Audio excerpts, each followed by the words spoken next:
They say history is written by the victors. But what if it's written by the same people who created the wars themselves? Every revolution, every assassination, every world leader who suddenly rose to power, all moving like chess pieces, not by destiny, but by design. You've heard of the Illuminati. You've heard of the Freemasons. But what if I told you these weren't legends? They were departments of the same invisible empire. An empire that doesn't fly a flag, that doesn't need borders, because it rules through chaos and profits from rebuilding it. The question isn't who won the world wars. The question is, who planned them? There's a silence that lingers before history changes. A silence that whispers through smoke-filled rooms, across marble floors, and behind locked doors guarded by power itself. For centuries, wars have erupted across continents. Nations rise and crumble, kings fall, empires vanish, but behind it all, a question remains. What if the wars we read about in history books were never accidents of politics, but carefully orchestrated plays, performed by secret hands we were never meant to see? Tonight, we dive into the web of secret societies, the Illuminati, the Freemasons, Skull and Bones, and the hidden dynasties of money, and uncover how they may have controlled the world wars. This is the story the world tried to bury, a story that will make you question everything you know about power, conflict, and the invisible architects of history. Long before the First World War, long before modern politics, there were the Freemasons, a brotherhood that began with stonecutters and evolved into a network of influence that reached the highest thrones of Europe. By the 18th century, the Masonic lodges weren't about construction anymore. They became meeting places for kings, philosophers, and financiers, where oaths of secrecy bound them tighter than bloodlines. In 1776, the same year America declared independence, another order was born in Bavaria. Its founder, Adam Weishaupt. Its mission, to control governments, religion, and finance through infiltration rather than revolution. They called themselves the Illuminati. Officially, the Bavarian Illuminati was banned in 1785, but unofficially, their ideas and their initiates simply went underground. Some historians whisper that the Illuminati merged with the Freemasons, creating a hybrid network of power that could influence revolutions, kings, and eventually, global conflicts. The symbols survived: the all-seeing eye, the pyramid, the Latin mottos about enlightenment and control. What started as a secret philosophy would become a blueprint for global manipulation. Power without money is like a gun without bullets. And if the Freemasons and the Illuminati wrote the script, the financiers were the producers. Enter the Rothschild dynasty, a family that rose from Frankfurt and ghettos to become the hidden bankers of Europe. By the 1800s, the Rothschilds had embedded themselves into the financial systems of Britain, France, Austria, and Prussia. They weren't just lending money, they were funding wars. During the Napoleonic Wars, they financed both sides, ensuring that no matter who won, the family gained. Their reach was so vast that by the early 1900s, they had ties to the Bank of England, the Federal Reserve's creation, and the central banks of Europe. And here lies the chilling part. Many secret societies like the Freemasons and Skull and Bones drew their elite members from the same families that the Rothschilds financed and influenced. It wasn't just about wealth, it was about control of debt. Because whoever controls the debt controls the destiny. When the world stood on the edge of the 20th century, the stage was set. Power concentrated in hidden hands, politics driven by invisible money. And then, the First Global War erupted. The assassination of Archduke Franz Ferdinand in 1914 is what history calls the spark that lit the fuse.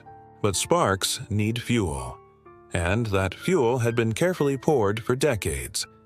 In the years before the war, Europe's monarchies were quietly collapsing under the weight of secret diplomacy, debt, and manipulation.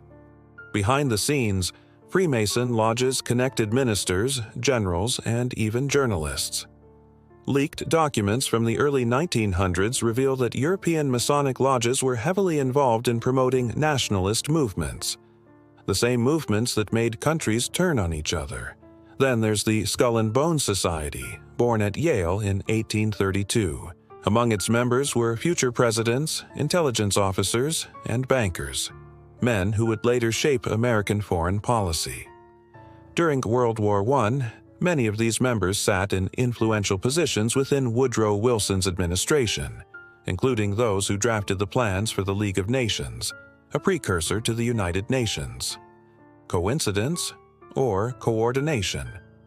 The war decimated empires, the Ottoman, the Austro-Hungarian, and the German, clearing the chessboard for a new world order built on international debt and global governance. And who stepped in to fund the rebuilding of Europe? The same banking dynasties that had funded both sides of the conflict. When the smoke cleared, the world was left in ruins, and ruins are fertile soil for manipulation. In the 1920s and 30s, as the world tried to recover, a darker alliance took form. Corporations, secret societies, and intelligence networks working in silence. Documents declassified decades later show strange financial connections between Wall Street banks and German industries, including companies that later armed the Nazi regime. Meanwhile, the Freemasons and secret fraternities of Europe quietly restructured themselves. Many high-ranking Nazis were anti-Masonic, yet secret orders like the Thule Society, with roots in occult mysticism, were deeply embedded within Hitler's inner circle.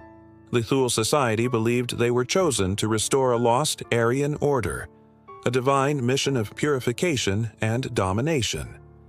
And among their early members, influential industrialists, military officers, and mystics, all connected through hidden symbols and oaths. The same undercurrent of elitist ideology, of chosen bloodlines and secret destiny, flowed through Skull and Bones in America and through the Illuminati myths reborn in Europe.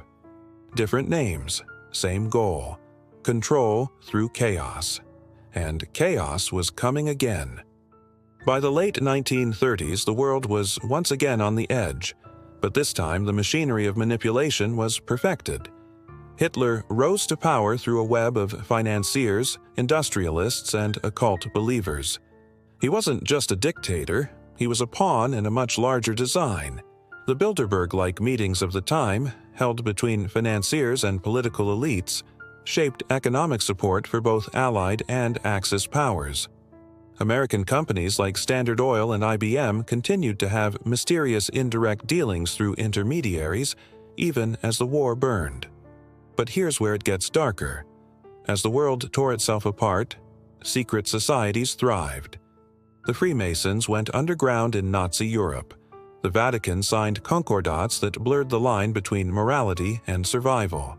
And Skull and Bones alumni shaped the strategies that would form the OSS, the precursor to the CIA. When World War II ended, new powers emerged, not nations but networks. The United Nations was born. The World Bank and IMF took control of global economies. And the intelligence agencies became the new gatekeepers of truth and secrecy. It was the perfect reset, a controlled reconstruction of the world under hidden guidance. After 1945, the global power structure shifted, not visibly but subtly. The Cold War wasn't just about ideology. It was a continuation of control. Capitalism and communism as two sides of the same coin, minted by the same secret hand. Secret meetings like the Bilderberg Group began in the 1950s, bringing together bankers, royals, and political leaders, an unbroken chain of the same names that had whispered behind the world wars. Skull and Bones members entered intelligence and diplomacy. Freemasons retained influence across Europe, and new societies, like the Council on Foreign Relations and the Trilateral Commission, became the modern face of an ancient strategy.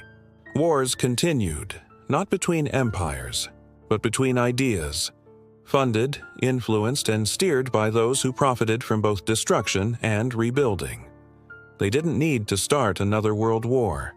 They already owned the world that came after it. But what if every war was part of one design? A centuries-long experiment in control.